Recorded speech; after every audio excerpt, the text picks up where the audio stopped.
Hello guys, welcome to मैथमुहा में आप सभी का स्वागत है। दिस इज़ राहुल सर और आज हम पढ़ने वाले हैं कक्षा 10 गणित की प्रश्नावली 4F।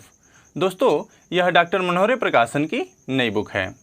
इस वीडियो में हम प्रश्न संख्या 1 से 19 तक के सभी प्रश्नों को हल करना सीखेंगे।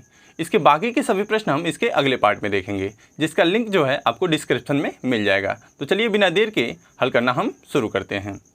देखिएगा, पहला प्रश्न है ax² + bx + c = 0 के मूलों का योग होगा।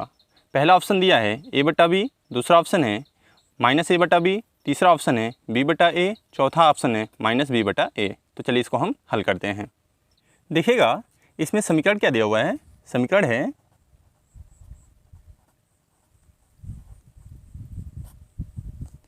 ax² + bx + c = 0। ax² + bx + c = 0। पूछा क्या है हमसे, इसमें मूलों का योग पूछ रहा है। तो चूंकि मूलों का योग का फॉर्मूला क्या होता है, हमने दूसरे लेसन में पढ़ा था शून्यकों का योग। ठीक है, तो शून्यकों में बस मूल आ गया है। तो मूलों का योगफल का फॉर्मूला क्या होता है, या योग का कह दें, मूलों का योग क्या होता है फॉर्मूला, इसका होता है -x का गुणांक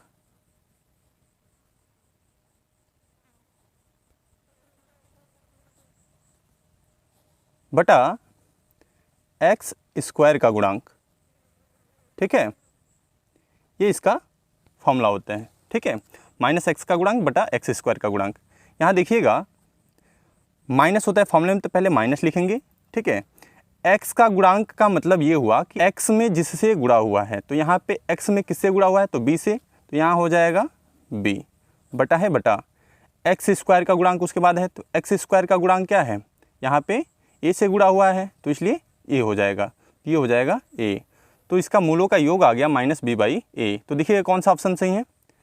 पहला a/b है, दूसरा -a/b है, तीसरा b/a है, चौथा -b/a है, यानी चौथा ऑप्शन क्या है हमारा, सही है। अतः लिखेंगे, अतः विकल्प संख्या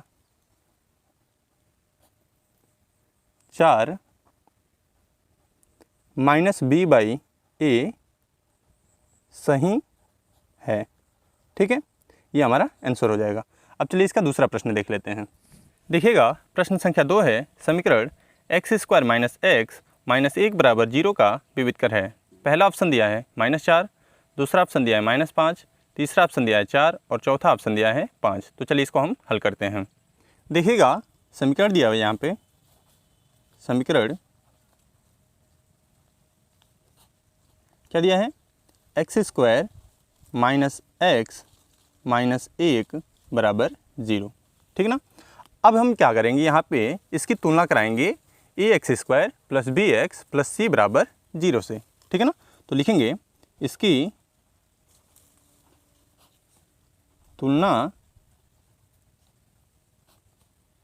ax² + bx + c = 0 से करने पर।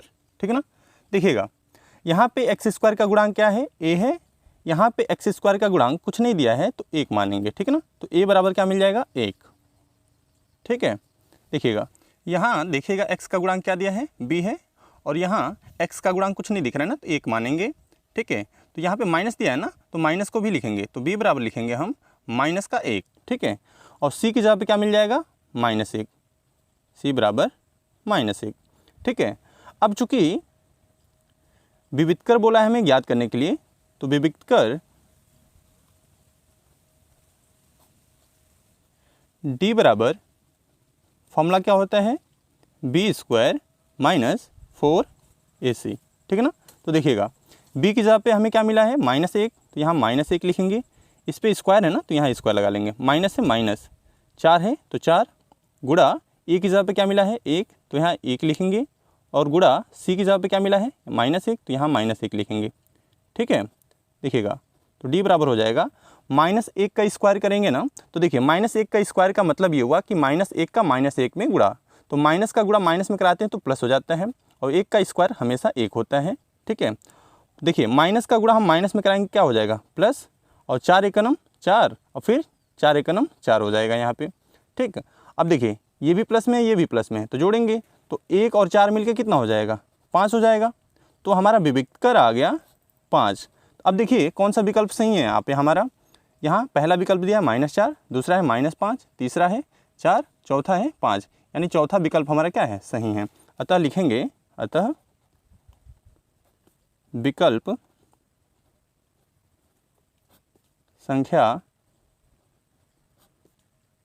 4, 5 सही है। ठीक है ना, ये हमारा आंसर हो जाएगा। अब चलिए तीसरा प्रश्न देख लेते हैं। देखिएगा प्रश्न संख्या 3 है, समीकरण x² - 25 = 0 को कहते हैं। पहला ऑप्शन दिया है एक घात समीकरण, दूसरा है शुद्ध द्विघात समीकरण, तीसरा है मिश्रित द्विघात समीकरण और चौथा है सर्वसमीकरण। तो चलिए इसको हम हल करते हैं। देखिएगा इसमें समीकरण क्या दिया हुआ है, समीकरण है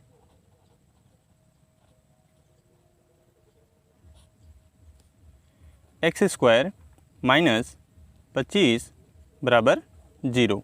ठीक है ना, हमसे पूछ रहा है कि इसको हम क्या कहते हैं। देखिए इसमें चर की घात कितनी है, 2 है, तो जायज़ सी बात है कि ये द्विघात समीकरण है। ठीक है, लेकिन द्विघात समीकरण में कौन सा ये द्विघात समीकरण है, शुद्ध द्विघात समीकरण है कि मिश्रित द्विघात समीकरण है। तो देखिए मिश्रित द्विघात समीकरण किसे कहते हैं हम, जब उसमें द्विघात समीकरण के साथ साथ, ठीक है ना, रैखिक समीकरण भी आ जाए, मतलब एक घात वाला भी आ जाए दो घात वाले के साथ, तब हम इसे मिश्रित कहते हैं। ठीक है ना, केवल अगर दो घात वाला हो, केवल अगर दो घात वाला हो तो इसे हम शुद्ध द्विघात समीकरण कहते हैं। ठीक है, तो इसमें देखिए केवल दो घात वाला है और अचर पद है, तो इसे हम शुद्ध द्विघात समीकरण कहेंगे, इसे हम मिश्रित द्विघात समीकरण नहीं कहेंगे। अतः ये कौन सा विकल्प सही होगा इसमें से, अतः इसमें देखिएगा एक घात वाला तो है नहीं, ये मिश्रित भी है नहीं, सर्वसमीका भी नहीं है। सर्वसमीका किसे कहते हैं, जैसे a + b का होल स्क्वायर क्या होता है हमारा, सर्वसमीका होता है, a - b का होल स्क्वायर क्या होता है हमारा, सर्वसमीका होता है। यानी ये शुद्ध द्विघात समीकरण है, यानी दूसरा ऑप्शन हमारा सही है। अतः लिखेंगे, अतः विकल्प संख्या 2 शुद्ध द्विघात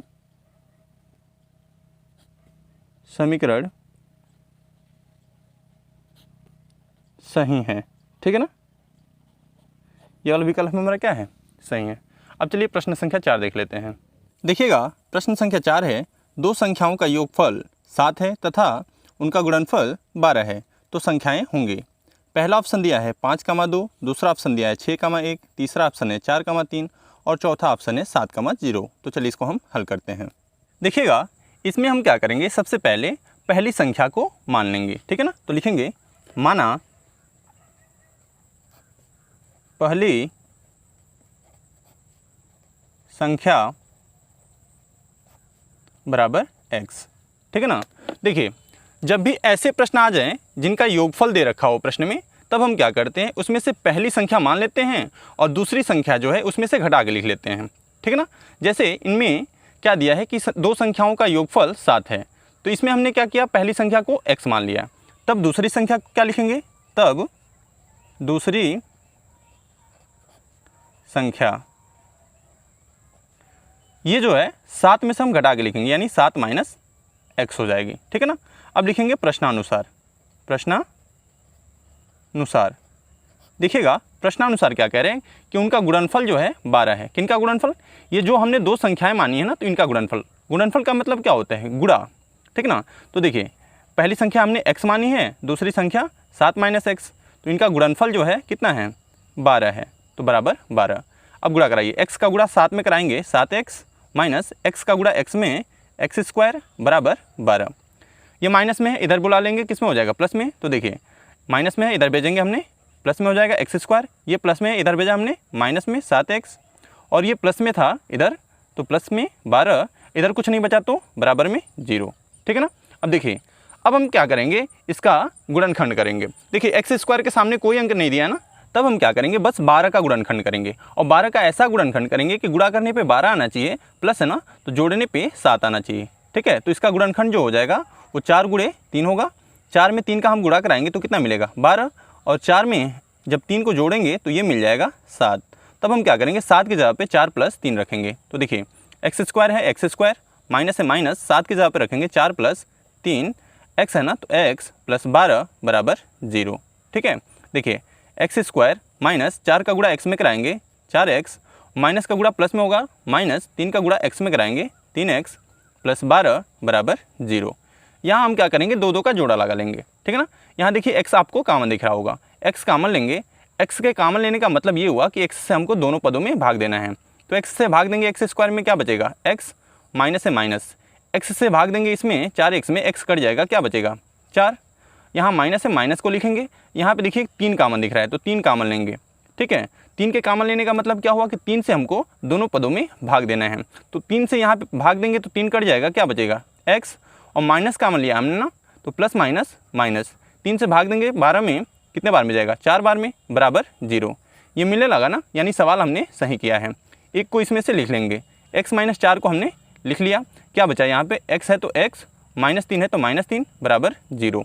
अब हम क्या करेंगे, 0 से तुलना कराएंगे। ठीक है ना, तो लिखेंगे तुलना करने पर। ठीक है, x - 4 है तो x - 4 बराबर 0, और x - 3 है तो x - 3 बराबर 0। माइनस में इधर भेजेंगे किस में हो जाएगा, प्लस में। ठीक है, और ये भी माइनस में इधर भेजेंगे, ये भी प्लस में हो जाएगा। देखिए x का दो मान मिल गए यहाँ पे, 4 और 3।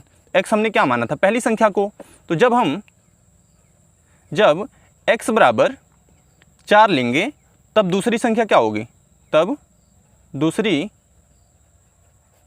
संख्या क्या माना था हमने, 7 - 1, तो 7 माइनस x की जगह पे क्या लिया हमने 4, तो 7 - 4 यानी कितना हो जाएगा, 3 हो जाएगा।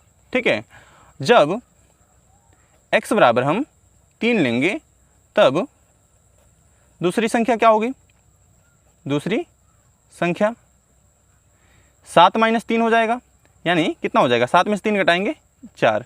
ठीक है, देखिएगा तब संख्याएं क्या हो जाएंगी, लिखेंगे अतः संख्याएं क्या मिली हैं, 4 हमने लिया है तो दूसरी संख्या 3, या 3 हमने लिया है तो दूसरी संख्या 4। ठीक है, अब देखिए विकल्प संख्या कौन सा सही है, 4, 3 या 3, 4 क्या दिया है विकल्प में, देखिए 4, 3 दिया हुआ है, यानी तीसरा विकल्प हमारा सही है। तो लिखेंगे अतः विकल्प संख्या 3, 4, 3 सही है। ठीक है, ये हमारा आंसर हो जाएगा। अब चलिए प्रश्न संख्या 5 देख लेते हैं। देखिएगा प्रश्न संख्या 5 है, द्विघात समीकरण x² - 6x - 16 बराबर 0 के मूलों का योग है। पहला ऑप्शन दिया है -6, दूसरा है 6, तीसरा है -16 और चौथा है 16। तो चलिए इसको हम हल करते हैं। देखिएगा इसमें समीकरण क्या दिया हुआ है, हमारा समीकरण है x² - 6x - 16 बराबर 0। पूछ क्या रहा है हमसे, मूलों का योग पूछ रहा है। तो चूंकि मूलों का योगफल का फॉर्मूला क्या होता है हमारा, -x का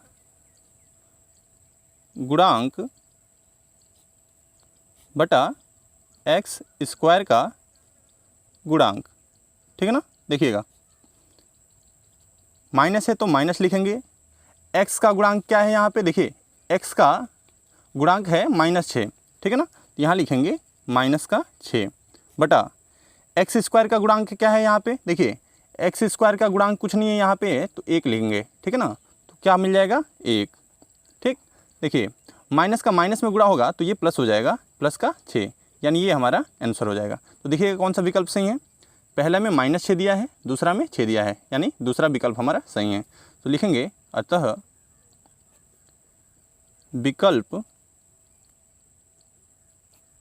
संख्या 2, 6 सही है। ठीक है ना, अब चलिए प्रश्न संख्या 6 देख लेते हैं।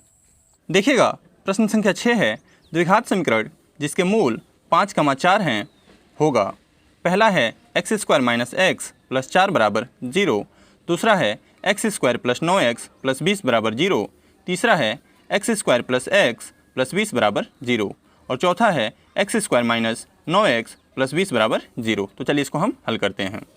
देखिएगा इसमें द्विघात समीकरण के मूल दिया हुआ है 5,4। इसमें हम क्या करेंगे, एक को अल्फ़ा मान लेंगे और दूसरे को बीटा मान लेंगे, ठीक है ना। तो लिखेंगे अल्फ़ा बराबर 5 दिया है और बीटा बराबर 4, ठीक है। चूँकि द्विघात समीकरण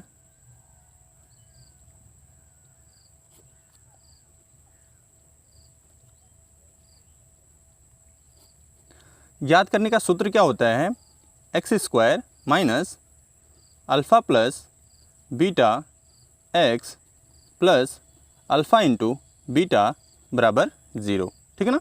देखिएगा एक्स स्क्वायर है तो एक्स स्क्वायर माइनस अल्फ़ा की जगह पे हमने क्या माना है 5 को, तो यहाँ लिखेंगे 5 प्लस बीटा की जगह पे 4, तो यहाँ लिखेंगे 4। एक्स है तो एक्स प्लस यहाँ अल्फ़ा की जगह पे 5 गुणे बीटा की जगह पे 4 बराबर 0, ठीक है ना। देखिएगा एक्स स्क्वायर है तो एक्स स्क्वायर माइनस 5 और 4 मिलकर कितना हो जाएगा 9। यहाँ एक्स है तो एक्स प्लस 5 का गुणा 4 में कराएंगे 5 को 20 बराबर 0, ठीक है ना। तो देखिएगा कौन सा विकल्प सही है यहाँ पे, x square minus 9x plus 20 बराबर 0, यानी चौथा विकल्प हमारा सही है, ठीक है ना। अतः लिखेंगे अतः विकल्प संख्या 4 x square minus 9x plus 20 बराबर 0 सही है, ठीक है। ये हमारा आंसर हो जाएगा। अब चलिए प्रश्न संख्या 7 देख लेते हैं। देखिएगा प्रश्न संख्या 7 है, समीकरण 3x स्क्वायर माइनस 48 बराबर 0 के मूल होंगे। पहला ऑप्शन है 4, दूसरा है -4, तीसरा है +-4 और चौथा है 16। तो चलिए इसको हम हल करते हैं। देखिएगा यहाँ पे समीकरण क्या दिया हुआ है, समीकरण है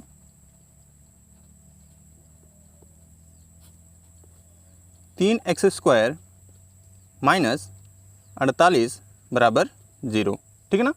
यहाँ देखिए हमें मूल ज्ञात करना है इसका। देखिए माइनस में इधर बचेंगे, किस में हो जाएगा ये प्लस में, तो इधर बचेगा 3x स्क्वायर बराबर इधर हो जाएगा 48, ठीक है। 3 से कैंसिल करेंगे, 3 एक का नाम 3 और 16 तियाँ 48, यानी एक्स स्क्वायर बराबर मिल गया हमको 16, ठीक है। स्क्वायर को भेजेंगे इधर, किस में हो जाएगा अंडर रूट में, ठीक है। अंडर रूट में 16 और ये प्लस माइनस दोनों में होता है, ठीक है। अब यहाँ से अंडर रूट से बाहर क्या निकलेगा, देखिए 16 किसका वर्ग होता है तो 4 का, तो 4 यहाँ से अंडर रूट से बाहर निकल जाएगा, ठीक है। तो एक्स का मान मिल गया हमको +-4, ठीक है। ये हमारा आंसर हो जाएगा। तो देखिएगा कौन सा विकल्प इसमें सही है, देखिए तीसरा विकल्प हमारा सही है, ठीक है। तो अतः लिखेंगे अतः विकल्प संख्या 3 +-4 सही है, ठीक है। ये हमारा आंसर हो जाएगा। अब चलिए प्रश्न संख्या 8 देख लेते हैं। देखिएगा प्रश्न संख्या 8 है, समीकरण एक्स स्क्वायर प्लस 4x बराबर 0 के मूल होंगे। पहला ऑप्शन दिया है 0, -4, दूसरा ऑप्शन है 0, 4, तीसरा ऑप्शन है 4, -4 और चौथा ऑप्शन है 2, 2। तो चलिए इसको हम हल करते हैं। देखिएगा यहाँ पे समीकरण क्या दिया है, समीकरण है एक्स स्क्वायर प्लस 4x बराबर 0। देखिएगा यहाँ पे अचर पद हमें नहीं दिया है, तो जब अचर पद नहीं दिया हो ना तब इसका गुणनखंड करते समय हम बस कॉमन ले लेते हैं इसमें। तो देखिए इसमें कॉमन क्या दिख रहा है, x आपको दोनों में दिख रहा है, यानी x इसमें से हम कॉमन लेंगे, तो छोटा वाला कॉमन लेते हैं, तो छोटा वाले x हम इसमें से कॉमन ले लेंगे, ठीक है। x के कॉमन लेने का मतलब ये हुआ कि x से हमको दोनों पदों में भाग देना है। तो देखिए एक्स स्क्वायर है ना, तो एक्स स्क्वायर को हम 2 बार लिख सकते हैं ऐसे गुणा में, और x से जब हम भाग देंगे तो एक x कट जाएगा, क्या बचेगा x बचेगा, प्लस है प्लस लिखेंगे। 4x है तो 4x में हम x से भाग देंगे तो x कट जाएगा, क्या बचेगा 4 बचेगा, तो 4 बराबर 0, ठीक है।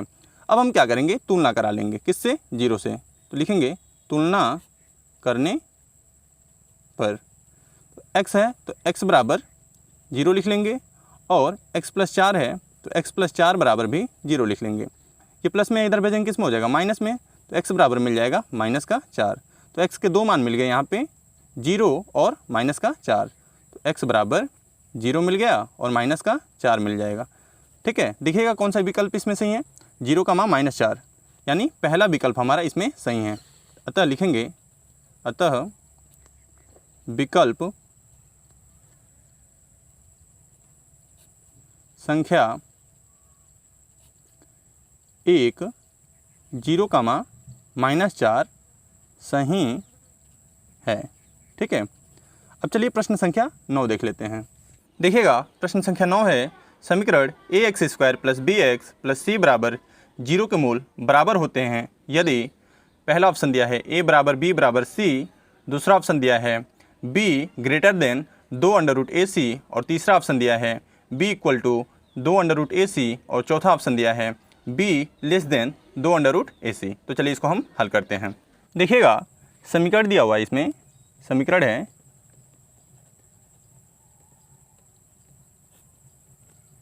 ax² + bx + c बराबर 0। ठीक है, अब क्या बोला है, चूंकि मूल बराबर होते यदि, तो लिखेंगे मूल बराबर होते हैं यदि, कब मूल बराबर होते हैं जी, जब हमारे विविक्तकर d बराबर 0 हो जाए। ठीक है, तब हमारे मूल कैसे होते हैं, बराबर होते हैं। ठीक है ना, तो d का मान क्या होता है, फॉर्मूला क्या होता है इसका, b² - 4ac बराबर 0। ये माइनस में इधर भेजेंगे किस में हो जाएगा, प्लस में, तो b² बराबर हो जाएगा प्लस का 4ac, स्क्वायर को भेजेंगे अंडर रूट में हो जाएगा, तो ये अंडर रूट में हो जाएगा 4ac। ठीक है ना, अंडर रूट प्लस माइनस दोनों में होता है, लेकिन हम इसमें बस पॉजिटिव वाला लेंगे। ठीक है ना, तो देखिए b बराबर, यहाँ से 4 किसका वर्ग होता है, तो ये 2 का वर्ग होता है, तो 2 बाहर निकल जाएगा और ac पे वर्ग नहीं दिया है तो ये अंडर रूट में ही रह जाएगा। ठीक है, तब b बराबर क्या मिल जाएगा हमें, 2√ac, ये हमारा b का मान हो जाएगा। ठीक है, तो देखिए इसमें कौन सा विकल्प सही है, तीसरा विकल्प हमारा सही है। ठीक है, अतः लिखेंगे, अतः विकल्प संख्या 3 b बराबर 2√ac सही है। ठीक है, ये हमारा आंसर हो जाएगा। अब चलिए प्रश्न संख्या 10 देख लेते हैं। देखिएगा प्रश्न संख्या 10 है, समीकरण x/8 बराबर 8/x के मूल होंगे। पहला ऑप्शन दिया है 8, दूसरा ऑप्शन है -8, तीसरा ऑप्शन है +-8 और चौथा ऑप्शन है 1। तो चलिए इसको हम हल करते हैं। देखिएगा समीकरण दिया हुआ है हमारा,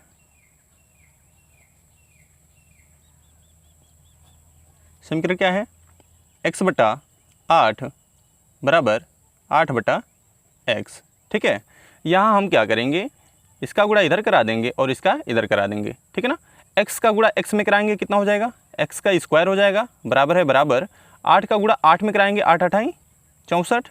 ठीक है ना, देखिए इस स्क्वायर को भेजेंगे इधर तो किस में हो जाएगा, अंडर रूट में, तो x बराबर हो जाएगा अंडर रूट में 64। ठीक है, और ये प्लस माइनस दोनों में होता है।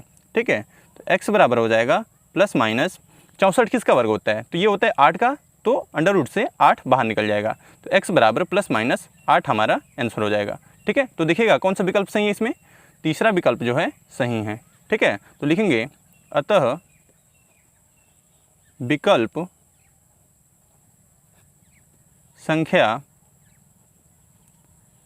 3 +-8 सही है। ठीक है, ये हमारा आंसर हो जाएगा। अब चलिए प्रश्न संख्या 11 देख लेते हैं। देखिएगा प्रश्न संख्या 11 है, समीकरण 2x² - 5x + 4 बराबर 0 के मूल हैं। पहला ऑप्शन दिया है वास्तविक, समान, दूसरा ऑप्शन दिया है वास्तविक नहीं, तीसरा ऑप्शन दिया है वास्तविक, असमान और चौथा ऑप्शन दिया है इनमें से कोई नहीं। तो चलिए इसको हम हल करते हैं। देखिएगा इसमें समीकरण दिया हुआ है, समीकरण है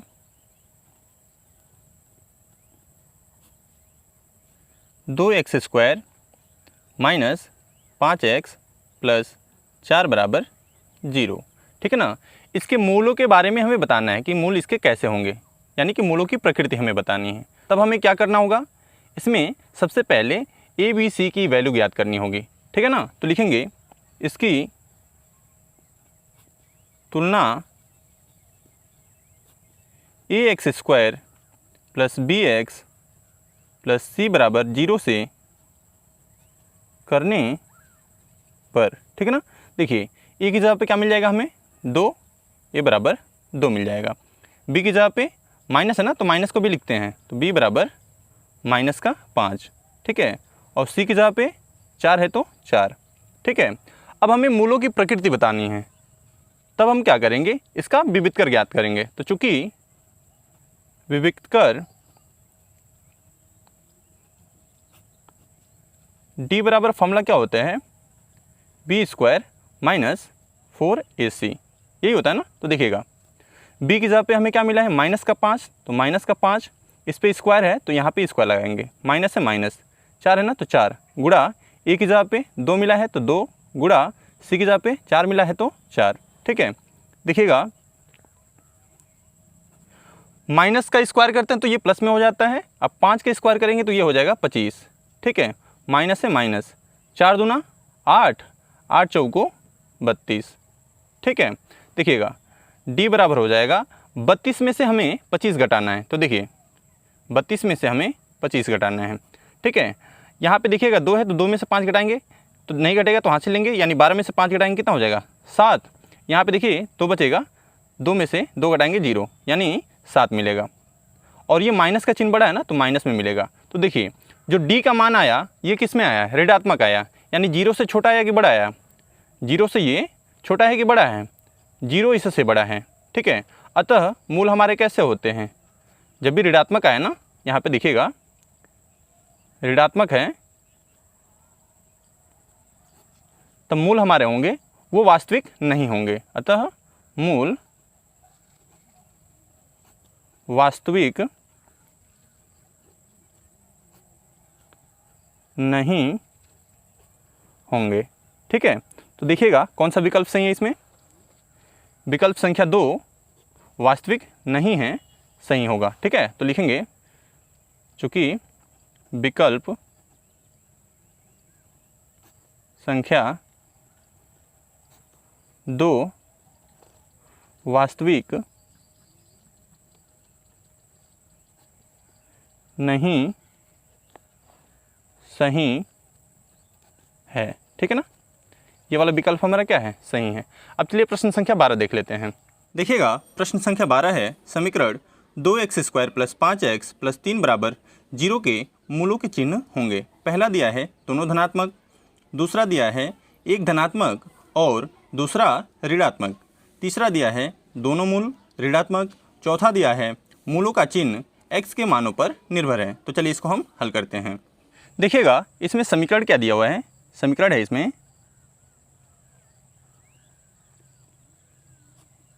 क्या दिया है 2x² प्लस 5x प्लस 3 बराबर 0। इसके मूल बताना है हमें, तो हम क्या करेंगे, इसको मूलों को ज्ञात करेंगे। तो देखिए यहाँ पे x² के सामने अंक आ गया है ना, तब हम क्या करते हैं इसका इसमें गुणा करा लेते हैं। तो 2 का 3 में गुणा कराएंगे कितना हो जाएगा 6। अब 6 का ऐसा गुणनखंड करेंगे कि गुणा करने पे 6 आना चाहिए, यहाँ प्लस है ना तो जोड़ने पे 5 आना चाहिए। देखिए तो 2 का हम 3 में गुणा कराए हैं तो 6 मिला है, और 2 और 3 को जोड़ेंगे तो कितना मिल जाएगा 5 मिल जाएगा ना। तो अब हम क्या करेंगे 5 की जगह पे 2 + 3 रखेंगे। तो देखिए 2 है तो 2x² प्लस 5 की जगह पे हमें 2 + 3 रखना है, 2 + 3, x है तो x प्लस 3 बराबर 0, ठीक है। देखिएगा 2x² प्लस 2 का गुणा x में कराएंगे 2x प्लस 3 का गुणा x में कराएंगे 3x प्लस 3 बराबर 0। यहाँ हम 2 का जोड़ा लगा लेंगे।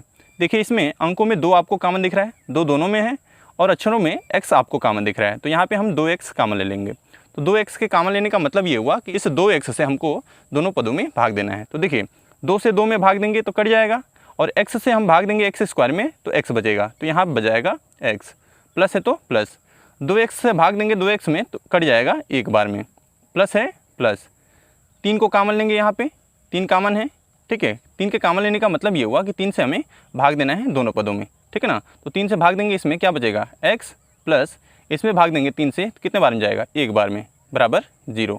ये मिलने लगा ना, यानी समझिएगा कि सवाल आपने सही किया है, ठीक है। तो x प्लस 1 को हम क्या करेंगे, लिख लेंगे, और दूसरे ब्रैकेट में यहाँ क्या बचा 2x और प्लस यहाँ क्या बचा 3, ठीक है, बराबर 0, इसको भी लिख लेंगे। अब हम क्या करेंगे, तुलना कराएंगे, किससे, 0 से, तो लिखेंगे तुलना करने पर, तो x प्लस 1 है तो x प्लस 1 इसके बराबर में भी 0 और 2x प्लस 3 बराबर 0। ये प्लस में इधर भेजेंगे किस में हो जाएगा, माइनस में 1, और ये देखिएगा प्लस में इधर भेजेंगे किस में हो जाएगा, माइनस में 3, और ये गुणा में इधर भेजेंगे किस में हो जाएगा, भाग में, यानी -3/2। यहाँ देख रहे हैं कि x के दोनों जो मान आए हैं, दोनों के दोनों कैसे आए हैं, ऋणात्मक आए हैं। तो चूँकि दोनों मूल कैसे हैं, दोनों मूल ऋणात्मक हैं, ठीक है। अब देखिए कौन सा विकल्प सही है इसमें, तीसरा विकल्प हमारा क्या है, सही है। तो यहाँ लिखेंगे अतः विकल्प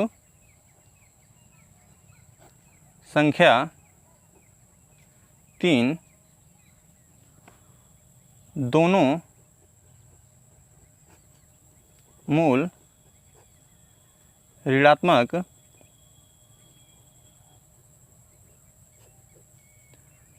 सही हैं, ठीक है, ये हमारा आंसर हो जाएगा। अब चलिए प्रश्न संख्या 13 देख लेते हैं। देखिएगा प्रश्न संख्या 13 है, एक द्विघात समीकरण का विविक्त कर +3 है, समीकरण के दोनों मूल होंगे। पहला ऑप्शन दिया है वास्तविक नहीं, दूसरा है वास्तविक कामा समान, तीसरा है वास्तविक कामा असमान, चौथा है 0 और +3। तो चलिए इसको हम हल करते हैं। देखिएगा इसमें द्विघात समीकरण का विविक्त कर दिया हुआ है हमें कितना, +3, विविक्त कर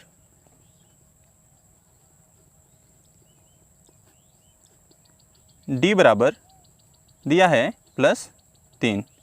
ये देखिए धनात्मक है ना, चूँकि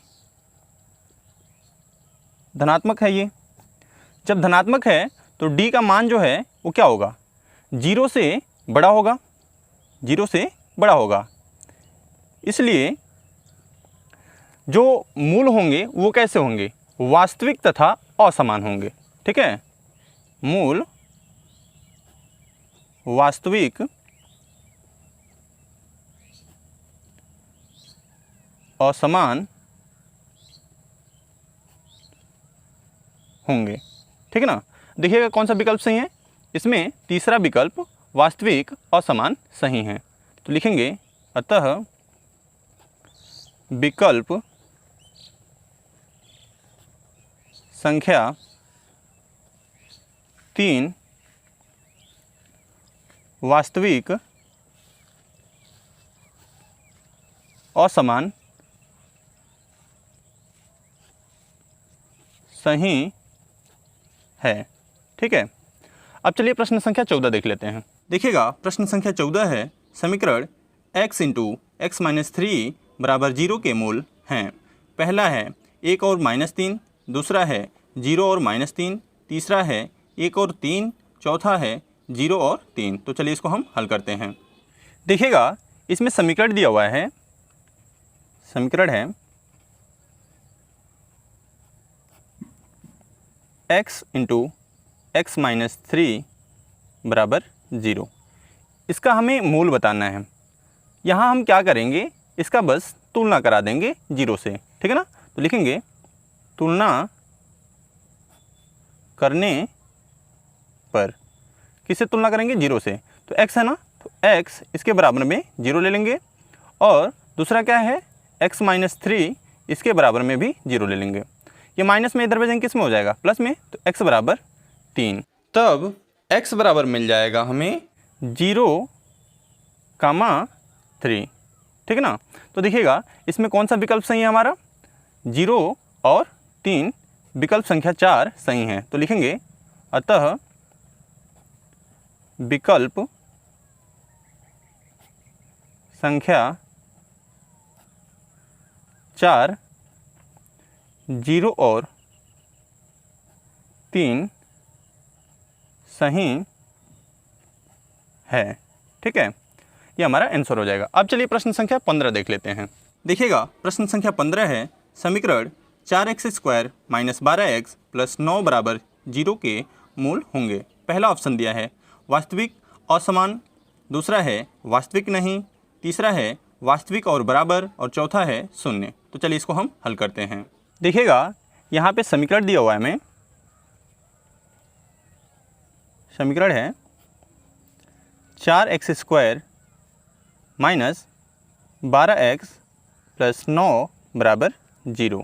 इसके हमें मूलों की प्रकृति बतानी है कि मूल इसके कैसे होंगे, ठीक है ना। तब हम क्या करेंगे, इसकी तुलना कराएंगे, ठीक है ना। लिखेंगे इसकी तुलना ax² plus bx plus c बराबर 0 से करने पर, ठीक है ना, तुलना करेंगे। देखिए a की जगह पे क्या मिल जाएगा हमें 4, a बराबर 4, ठीक है। b की जगह पे क्या मिल जाएगा हमें 12, और यहाँ माइनस है ना, तो माइनस का 12 लेंगे, b बराबर -12, ठीक है।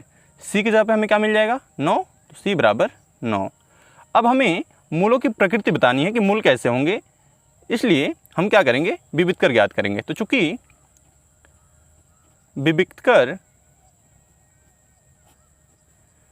d बराबर क्या होता है फॉर्मूला, b² माइनस 4ac, यही होता है ना। तो देखिएगा d बराबर b की जगह पे क्या मिला है हमें माइनस का 12, तो यहाँ पे माइनस का 12, इस पे स्क्वायर है तो स्क्वायर, ठीक है, माइनस है तो माइनस, 4 है ना, तो 4 गुणे a की जगह पे 4 मिला है, तो 4 गुणे c की जगह पे 9 मिला है, तो 9, ठीक है ना। देखिएगा d बराबर माइनस है ना, तो माइनस का स्क्वायर करते हैं तो प्लस हो जाते हैं। अब 12 का स्क्वायर कितना हो जाएगा 144, ठीक है, माइनस है माइनस, 4 चौको 16 और 16 नमा 144 होता है ना। देखिएगा 144 में से 144 घटाएंगे तो कितना हो जाएगा 0, तो d का मान जो है 0 मिल जाएगा। तो जब d बराबर हो 0 के तब मूल कैसे होते हैं हमारे, तो इसलिए मूल वास्तविक तथा समान होंगे या बराबर होंगे, बराबर होंगे, ठीक है ना। तो देखिएगा कौन सा विकल्प सही है इसमें, देखिएगा तीसरा विकल्प जो है वास्तविक और बराबर सही है, ठीक है। तो लिखेंगे अतः विकल्प 3 वास्तविक और बराबर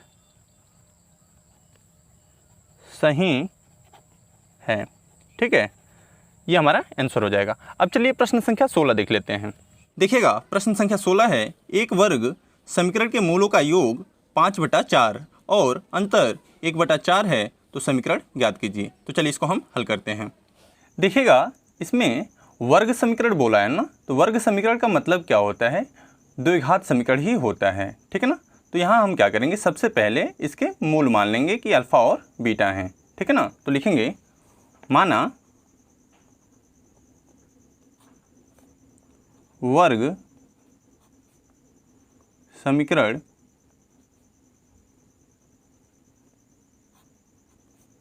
के मूल अल्फ़ा तथा बीटा हैं, ठीक है ना। तब प्रश्नानुसार लिखेंगे, प्रश्नानुसार।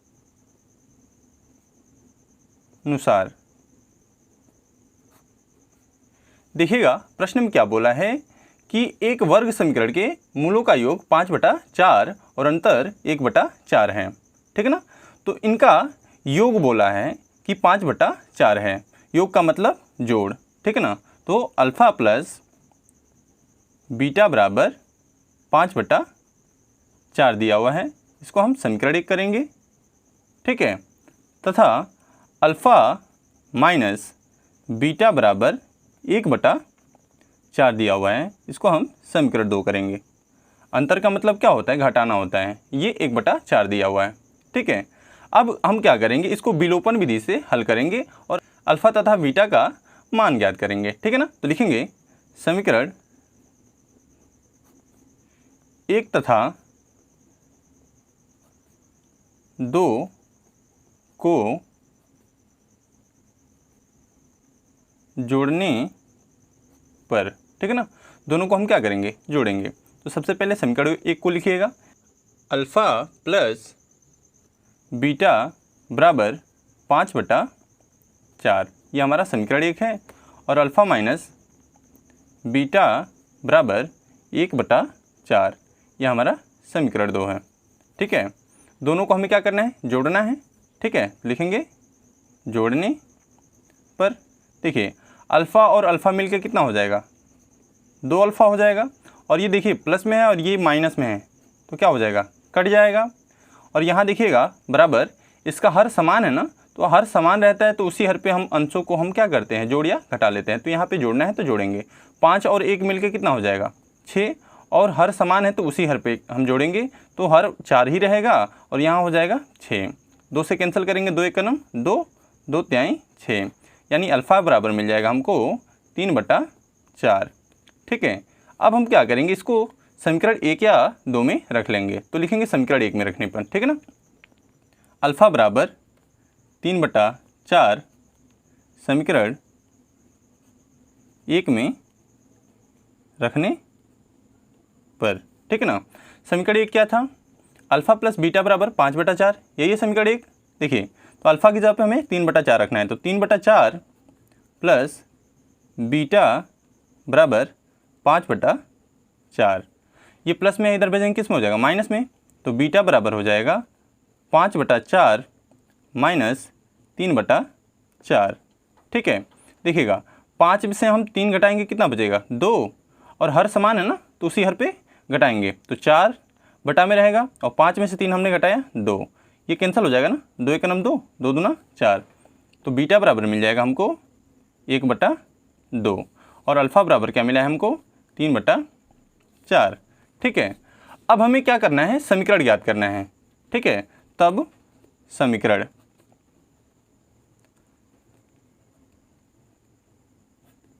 देखिए ये वर्ग समीकरण बोला है ना, तो वर्ग समीकरण या द्विघात समीकरण का सूत्र क्या होता है, x² minus alpha plus beta x plus alpha into beta बराबर 0, ठीक है ना। देखिएगा x² है तो x² माइनस अल्फ़ा की जगह पे क्या मिला है, 3/4, प्लस बीटा की जगह पे क्या मिला है, 1/2, x है तो x प्लस यहाँ पे 3/4 इंटू 1/2 बराबर 0, ठीक है ना। देखिएगा यहाँ पे 4 और 2 का एलसीएम लेंगे, कितना मिलेगा, ये मिल जाएगा 4, ठीक है। 4 से भाग देंगे, 4 1 नम 4, तो 1 का गुणा कराएंगे हम 3 में, तो कितना होगा, 3 ही होगा। प्लस है तो प्लस, 2 से भाग देंगे, 2 दूना 4, यानी 2 का गुणा हम 1 में कराएंगे तो कितना होगा, 2 ही होगा, ठीक है। x है तो x, प्लस है प्लस, 3 1 नम 3 और 4 दूना 8 बराबर 0। यहाँ देखिएगा 3 2 कितना हो जाएगा, 5। तो x² माइनस 5/4 x प्लस 3/8 बराबर 0। यहाँ देखिए इसके हर में कुछ नहीं है तो 1 मान लेंगे और इन तीनों का एलसीएम लेंगे। तीनों का एलसीएम क्या होगा, 8 होगा, ठीक है। तीनों का एलसीएम 8 होगा। अब 8 में हम क्या करेंगे, इसके हर से भाग देंगे, तो 1 से भाग देंगे 8 में, कितने बार में जाएगा, 8 बार में। तो 8 का क्या होगा, इसमें गुणा हो जाएगा, तो ये हो जाएगा 8x², माइनस से माइनस। अब यहाँ हम क्या करेंगे, 4 से भाग देंगे तो 4 दूना कितना हो जाएगा, 8, तो 2 बार में भाग गया, तो 5 में 2 से गुणा होगा, तो 5 दूना 10, x है x प्लस यहाँ 8 से भाग देंगे, कितने बार में जाएगा, 1 बार में, तो 1 का गुणा होगा 3 में, तो 3 ही हो जाएगा बराबर 0। ये भाग में इधर भेजेंगे, किस में हो जाएगा, गुणा में, यानी जब 0 में गुणा होगा 8 का तो ये 0 हो जाएगा।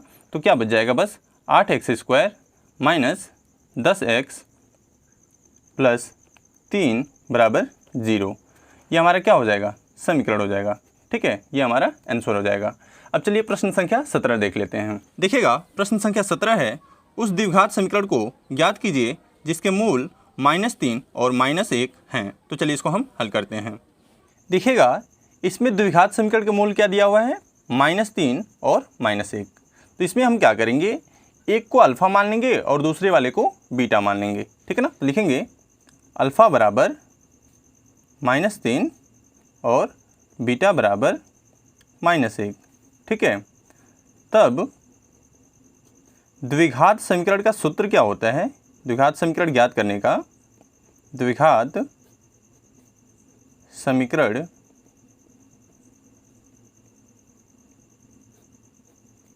बराबर हो जाता है x square minus alpha plus beta x plus alpha into beta बराबर 0। ठीक है ना। देखिएगा एक्स स्क्वायर है तो एक्स स्क्वायर माइनस अल्फ़ा की जगह पे क्या माना है हमने -3, यहाँ लिखेंगे माइनस का 3 प्लस है प्लस बीटा की जगह पे हमने क्या लिया है -1, तो यहाँ लिखेंगे -1 और x है तो x प्लस अल्फ़ा की जगह पे -3 और इंटू बीटा की जगह पे -1 बराबर 0। ठीक है ना। देखिएगा एक्स स्क्वायर माइनस, देखिए ये दोनों माइनस में ना, तो जोड़ के हम माइनस का ही चिन्ह लगाते हैं। ठीक है ना। तो 3 और 1 कितना हो जाएगा 4, तो ये माइनस का 4 हो जाएगा। ठीक, x है तो x प्लस, देखिएगा माइनस का माइनस में गुणा होगा प्लस हो जाएगा, 3 एकम 3 बराबर 0। ठीक है, माइनस का माइनस में गुणा होगा क्या हो जाएगा प्लस, तो x square plus 4x plus 3 बराबर 0। ये हमारा क्या हो जाएगा आंसर हो जाएगा। ठीक है, अब चलिए प्रश्न संख्या 18 देख लेते हैं। देखिएगा प्रश्न संख्या 18 है, द्विघात समीकरण 3x square minus 7x plus 5 बराबर 0 का विविक्त कर ज्ञात कर मूलों के लक्षण बताइए। तो चलिए इसको हम हल करते हैं। देखिएगा यहाँ पे समीकरण दिया हुआ है हमें, समीकरण है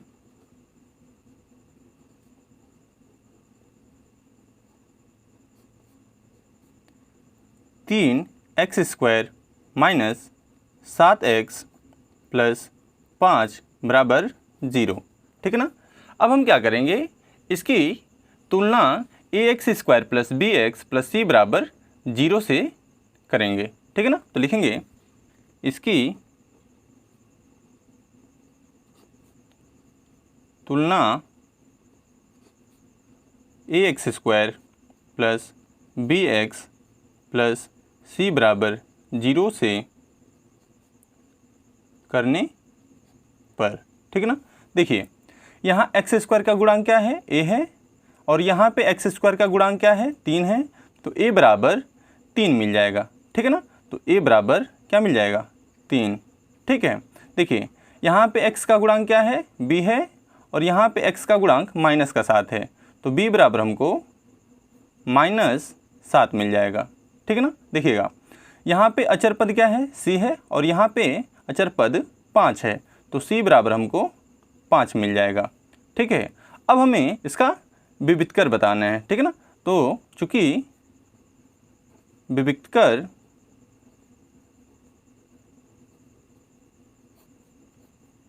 d बराबर सूत्र होता है b स्क्वायर माइनस 4ac। ठीक है ना। तो देखिएगा तो d बराबर हो जाएगा, b की जगह पे हमें क्या मिला है माइनस का 7, तो -7, इस पे स्क्वायर है तो यहाँ भी स्क्वायर लगाएंगे, माइनस है माइनस, 4 है तो 4, इसके बीच में कोई चिन्ह नहीं है तो गुणा, a की जगह पे क्या मिला है 3, तो यहाँ लिखेंगे 3, गुणा c की जगह पे क्या मिला है 5, तो यहाँ लिखेंगे 5। ठीक है ना। देखिएगा माइनस जब रहता है इसका वर्ग करते हैं ना तो ये प्लस हो जाता है, और 7 का वर्ग करेंगे कितना हो जाएगा 49। ठीक है, माइनस है माइनस, 4 तिहाई 12 और 12 पचे 60। ठीक है ना। 49 में से 60 घटाएंगे नहीं घटेगा, तो 60 में से 49 घटाएंगे कितना बचेगा 11। ठीक है, और देखिए इसमें माइनस का चिन्ह बड़ा है ना तो माइनस लगाएंगे, यानी डी का मान हमें किस में मिला ऋणात्मक मिल गया, ऋणात्मक। अतः जो हमारे मूल होंगे, अतः मूल वास्तविक नहीं होंगे यानी काल्पनिक होंगे, मूल काल्पनिक